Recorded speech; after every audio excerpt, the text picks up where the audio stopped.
Dobar dan i dobrodošli na mom kanalu. Danas ću vam pokazati kako na Viberu kopirati poruke, a zatim ih sačuvati kada instaliramo ovu aplikaciju, a zatim je ponovo instaliramo. Ovako, uđete u Viber.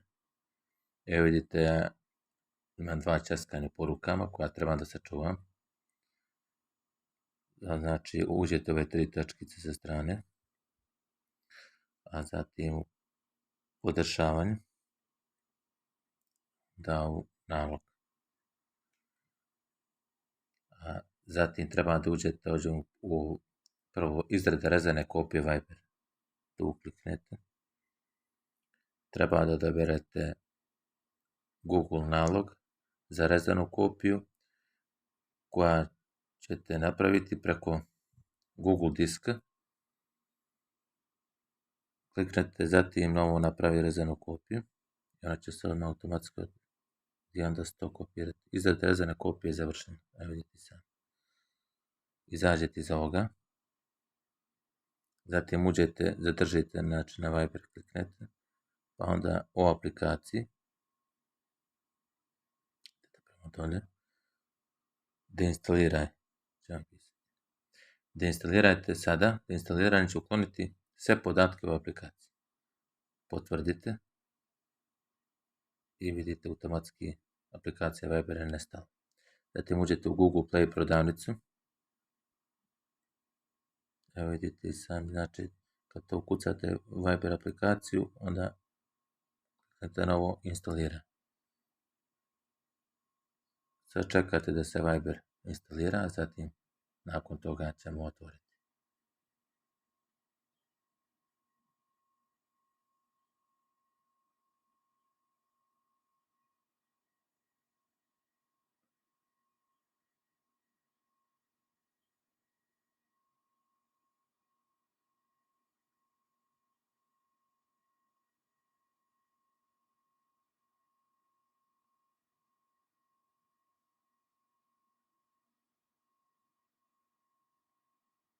Sada je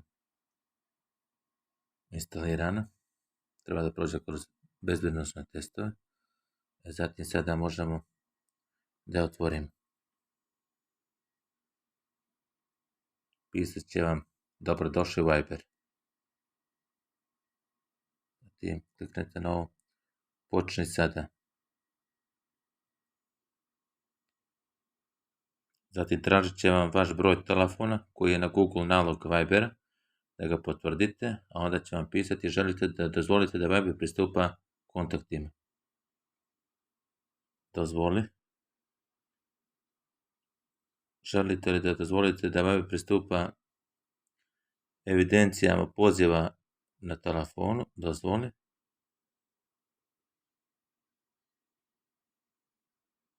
A nakon toga kad sve podatke unesete, dozvolite, onda će vam pisati da li imate više od 16 godina, kliknete na ovo ima više,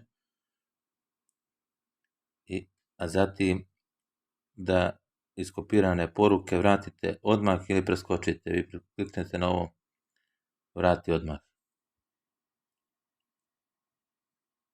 Želite li da dozvolite da Viber snima slike i video snimke dok koristim aplikaciju, to možete da kliknete. Želite li da dozvolite da Viber pristupa lokaciji ovog uređaja, to ne morate da dozvolite. Želite li da dozvolite da Viber snima zvuk, možete dok koristim aplikaciju. Želite da dozvolite da Viber upućuje poziv upravljanjem, dozvolite. I da pristupa slikama i medijima na uređaj, isto također dozvolite. Ovo možete da preskočite, znači pisat ćemo uključiti sada, možda kasnije. I prikazat će vam se moje bijeleške, znači to kliknete, zadržite i brišete to ćaskanje. Evo vidite sami, ostalo su mi 2 iskopirana ćaskanja u porukama koje sam napravio. Tako isto će i vama pisati kada budete ovo napravili kao što sam vam pokazao. To bi bilo sve u ovom klipu. Pretplatite se na ovom kanalu radi još videa koje će biti uskoro objavljeni. Pozdrav, do gledanja.